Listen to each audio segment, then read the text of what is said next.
Now all I have to do is clean up the edge on this shim that I've created.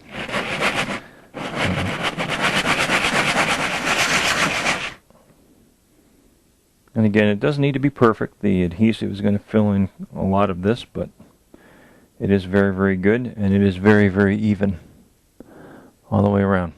Now that I've created a ring, what I need to do is I need to cut a section out of this ring, maybe about this much, so that I create a C-ring that will collapse and fit inside the 3-inch pipe that it's made of. Now the inside diameter of the pipe is exactly 3 inches. That makes the circumference of the inside 3 inches times pi. I'll take that measurement of 3 inches times pi and go all the way around the outside diameter, or outside circumference, I should say, of the section that I've cut out, and I'll mark where that length is, and I'm going to cut out the section that is left in between. That should give me just the right measurement to take this and compress it and have it fit inside the opening of the pipe that's in the T-fitting. So, pi is 3.14159 times 3 is 9.424 inches. Subtract 9 from that, and we have 0.424, actually 0.425 inches. And let's multiply that times 16.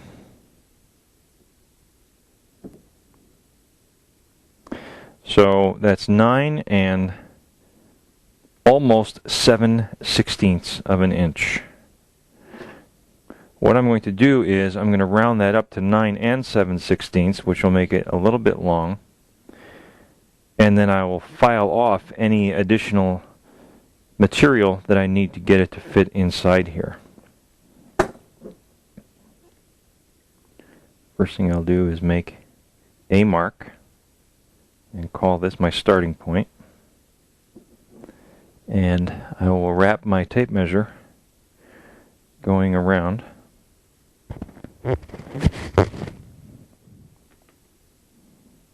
Okay.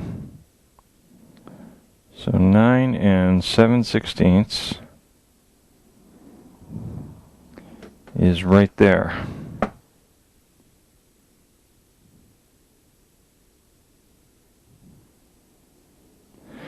Boy, I'll tell you what, that seems like an awful lot of material to be cutting out just to make this fit tightly inside the opening of the section of pipe that remains in the T. I'm going to draw it on the edge so that you can see how much material I'm going to be removing. I'm going to measure that again, but it's almost, wow. I'm going to say not 45 degrees, 90 degrees, I'll call that 80 degrees in an angular measurement from here all the way around to here. All of this material has to come out in order to create a C-ring that shrinks just to the size that will fit inside here. I'm going to do those numbers again just to make sure. Okay, I did make a mistake. I absolutely did make a mistake. I'm using my 1-inch marker on the tape measure as my starting point, and I came all the way around and marked it off at 9 and 7/16. I should have marked it off at 10 and 7/16, which would be 9 and 7/16 going around. Okay, need to pay more attention. Alright, we're back around to 9 and 7/16. I really need to put my mark at 10 and 7/16. I'm so glad I didn't cut this yet.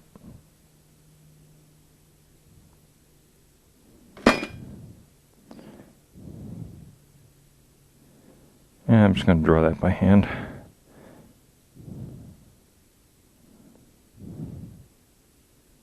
Okay, that makes a little bit more sense.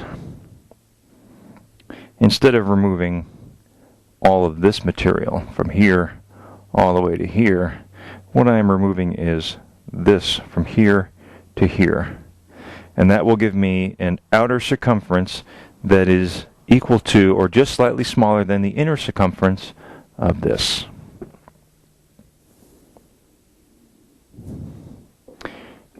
Alright, I'm just going to cut this again with the hacksaw. Sorry if my hand gets in the way here.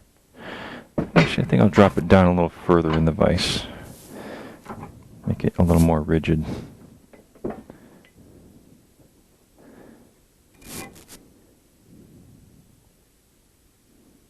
I'm just going to guide the cut with my thumb to make sure that it stays steady.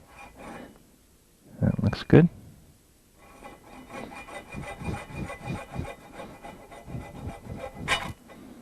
There's one.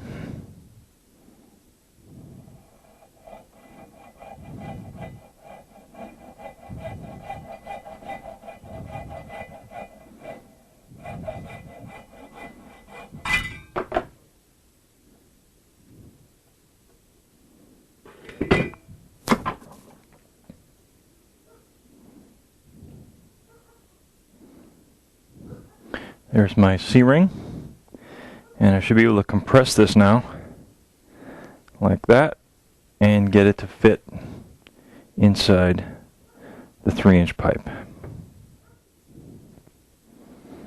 Now to see how well I did with my cuts and whether or not this will fit inside the opening.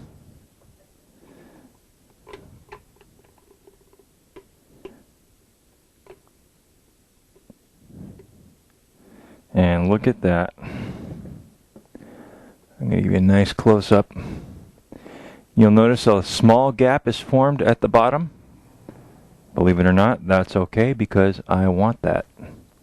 That is the gap that I need just for the electrolyte to flow underneath the plates to fill each chamber between the neutrals.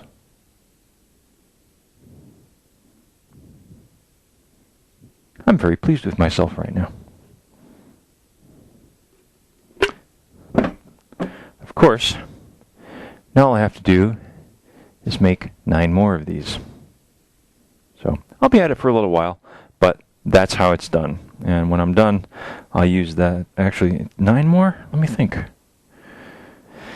Yeah, maybe I should make a couple of extra, probably 12, 13. Yeah, I'll need a few more. But that's all for now. Hope you enjoyed that little tutorial.